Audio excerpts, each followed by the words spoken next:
Good afternoon and welcome to the Midday News. Here's what we have in the bulletin. Government Minister pepper sprayed in West Kingston incident. Tourism Minister announces new era ahead. And later in sports, first semi-final in FIFA Men's World Cup, France versus Spain, takes place this afternoon at 2 p.m. Thank you for joining us. I'm Shamela Pula and here are the details.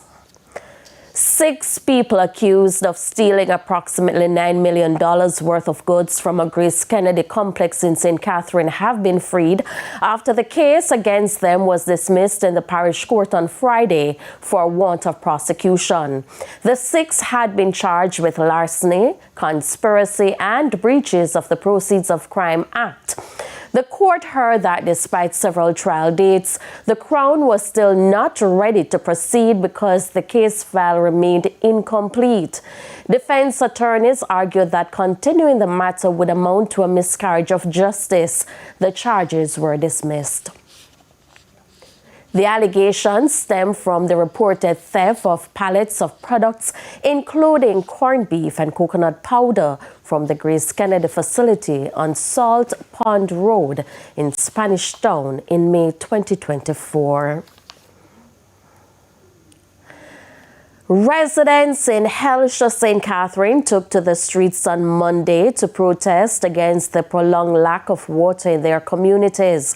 They say they have been without the essential resource for up to 3 weeks. But, as you'll hear in this report, the National Water Commission says the problem has been addressed. Frustration spilling into the streets. Residents of Hellshire, St. Catherine blocked sections of the roadway on Monday, demanding answers and urgent relief after weeks without a reliable water supply.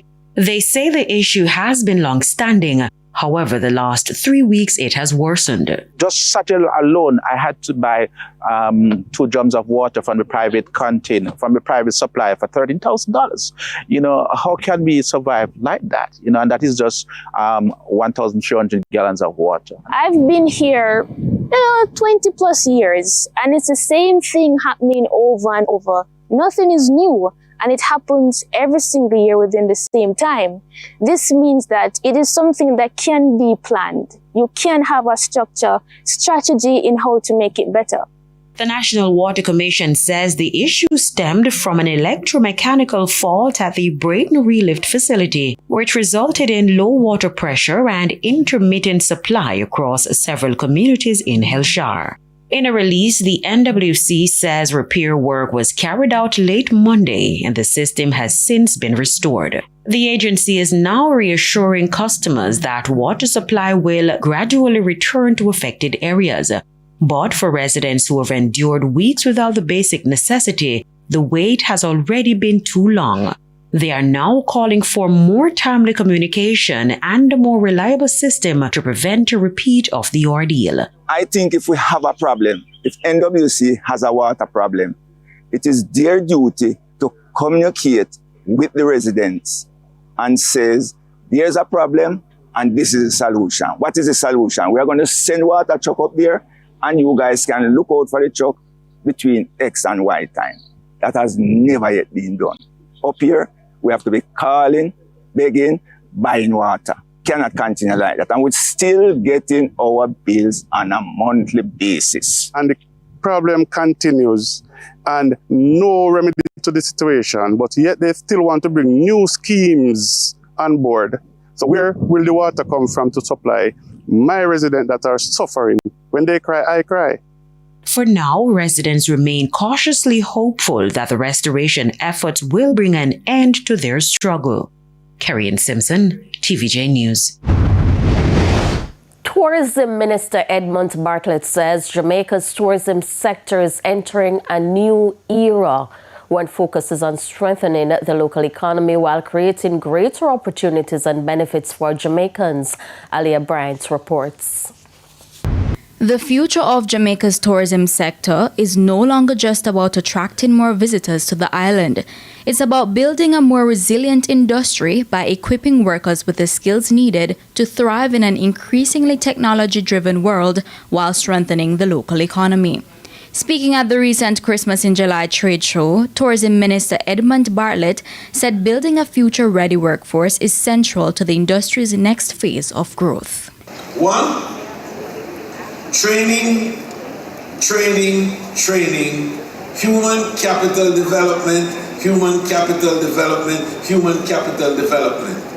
Building merit, building merit, building merit. That is to say, each person must have the capacity to deliver. And so our first job is to build that capacity of our people to deliver.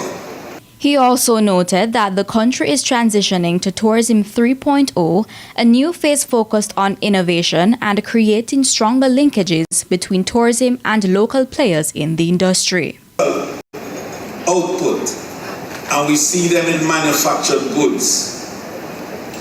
We see them in creative outcomes of various types.